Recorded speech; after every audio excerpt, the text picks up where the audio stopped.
Halo, selamat jumpa kembali dengan saya, Garis Andreas Octavianus Bayang. Apa kabar rekan-rekan sekalian?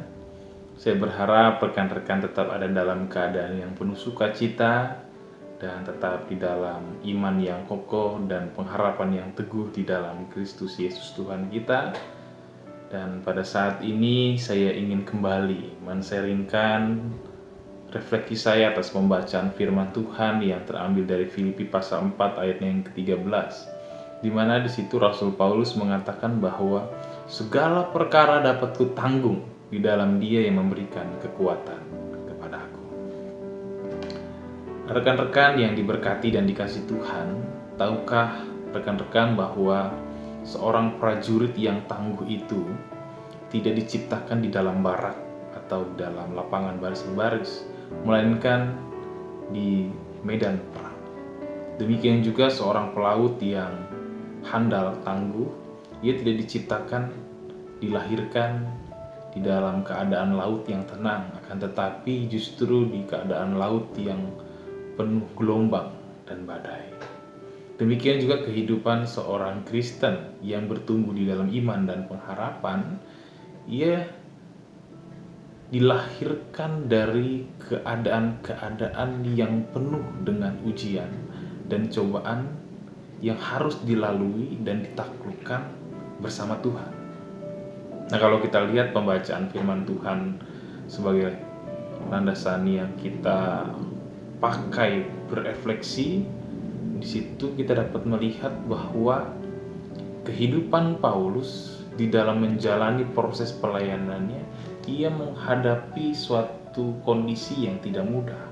Kalau kita misalnya baca itu dari ayat yang ke-10 hingga ayat yang ke-12, kita dapat melihat bahwa juga Paulus merasakan pergumulan, kesedihan, dicaci, dimaki, mengalami satu kondisi terancam ingin dibunuh, kelaparan. Tetapi justru di dalam keadaan itu ia bertumbuh di dalam iman dan pengharapannya yang kokoh kepada Kristus Yesus. Pada saat itu ia ada dalam penjara. Jadi pada waktu ia menulis surat kepada jemaat di Filipi, sungguh ia sedang berada di dalam penjara. Tetapi ia masih mampu menasehati jemaat di Filipi untuk tetap kokoh dan teguh di dalam iman dan pengharapan. Sehingga dia mengatakan, segala perkara dapat kutanggung di dalam Dia yang memberikan kekuatan kepadaku. Segala perkara artinya bahwa tidak hanya hal-hal besar yang terjadi yang menerpa kehidupan, tetapi juga hal-hal kecil yang menerpa kehidupan Paulus.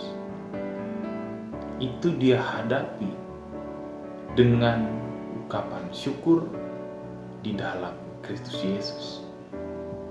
Artinya kita dapat melihat bahwa kekuatan Paulus dalam menjalani kehidupannya terletak ada di dalam Kristus. Mengapa? Karena dia menyadari bahwa dirinya sungguh terbatas dalam banyak hal. Secara fisik ia dapat sakit, secara psikis ia mampu kecewa, ia dapat putus asa, dia dapat bersedih, ia dapat mengeluh. Tetapi sebaliknya, Tuhan itu tak terbatas. Karena itu Tuhan sanggup menolongnya. Tidak ada waktu sedikit pun di mana Allah itu meninggalkan orang yang dikasihi. Dan kita tahu bahwa tidak ada hikmat yang lebih besar daripada hikmat yang bersumber daripada Allah, di mana segala sesuatu ada dalam genggamannya, ada dalam kendalinya, dan rancangan masa depan ia tahu segala-segalanya. Maka itu Paulus mengandalkan kuasa daripada Tuhan. Maka itu firman Tuhan ini yang ditulis oleh Paulus, yang diilhami oleh Roh Kudus, ingin menyadarkan bahwa kekuatan seorang Kristen itu ada di dalam Kristus. Di dalam artinya bahwa di luar Tuhan kita tidak mampu menghadapi apapun. Tetapi kalau kita ada di dalam Tuhan, kita akan beroleh kekuatan.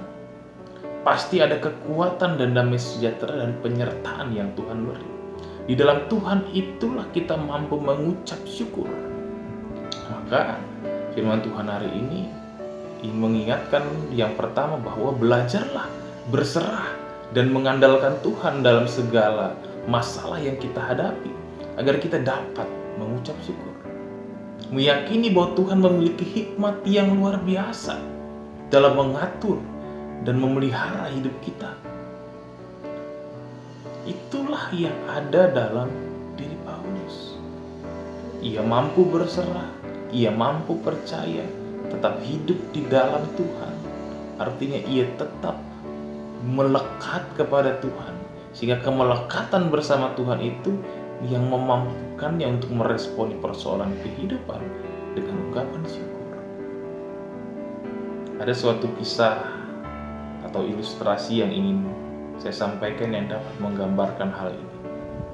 Ada seorang laki-laki yang memiliki 4 orang anak, dan ia meminta anak-anaknya untuk secara bergiliran untuk pergi ke hutan dan melihat satu pohon pir besar. Anak yang pertama pergi pada waktu musim dingin. Anak yang kedua pergi pada waktu musim semi. Anak yang ketiga pergi pada waktu musim panas. Dan anak yang keempat pergi pada waktu musim gugur. Nah, ketika anak itu semua sudah pulang, lalu laki-laki itu mengumpulkan mereka dan meminta untuk setiap anaknya menggambarkan pohon yang mereka lihat. Anak yang pertama mengatakan bahwa pohon yang ia lihat itu jelek, bengkok, dan melilit. Anak yang kedua mengatakan bahwa pohon yang ia lihat itu penuh dengan tunas dan sangat menjanjikan. Berbeda dengan anak yang ketiga mengatakan bahwa pohon yang ia lihat itu penuh dengan bunga yang sangat harum dan hijau dan tampak sangat indah. Sedangkan anak yang keempat tidak sepakat dengan jawaban ketiga saudaranya itu. Ia mengatakan bahwa pohon yang ia lihat itu sudah matang, penuh buah dan penuh kehidupan. Pria itu kemudian menjelaskan kepada anak-anaknya bahwa tidak ada yang salah daripada jawaban mereka, karena mereka telah melihat pohon itu dalam musim yang berbeda. Nah, kalian tidak bisa melihat atau menilai pohon itu dengan hanya melihat satu musim saja, ujar sang laki-laki tersebut. Sama halnya dengan kehidupan ini. Kalian tidak dapat bisa mengatakan bahwa hidup ini begitu menyedihkan atau hidup ini begitu berat, karena pasti di satu waktu kalian pasti menemukan kebahagiaan. Jika kita putus asa dalam musim dingin, justru kita akan kehilangan janji di musim semi, keindahan di musim panas, dan pemenuhan pada musim gugur. Maka janganlah biarkan kehilangan di satu musim itu menghancurkan seluruh sukacita dan semua sisa kehidupan kita. Memang saat mengandalkan Tuhan, tidak semua perkara dapat selesai seperti yang kita harapkan. Tapi seperti Paulus, ketika kenyataan berbeda dengan harapan, justru dia dimampukan untuk bersyukur karena semua yang Tuhan izinkan itu untuk kita jalani. Percayalah bahwa kekuatan dari Tuhan memampukan kita menghadapi situasi, baik atau buruk, berat atau ringan. Kekuatan dari Tuhan memampukan kita untuk bersyukur dalam segala hal, dalam setiap musim kehidupan kita. Tetap belajar untuk berserah kepadanya dalam setiap hal yang kita jalani.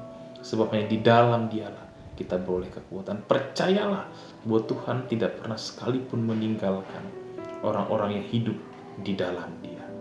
Sebab Dialah pokok anggur dan kitalah carang-carangnya. Ia akan memberikan kita berbuah tepat pada waktunya. Tuhan memberkati kita sebagai pribadi-pribadi yang ada di dalam Dia dan terus hidup seturut dengan kehendak. Tuhan Yesus memberkati kita sekalian. Amin.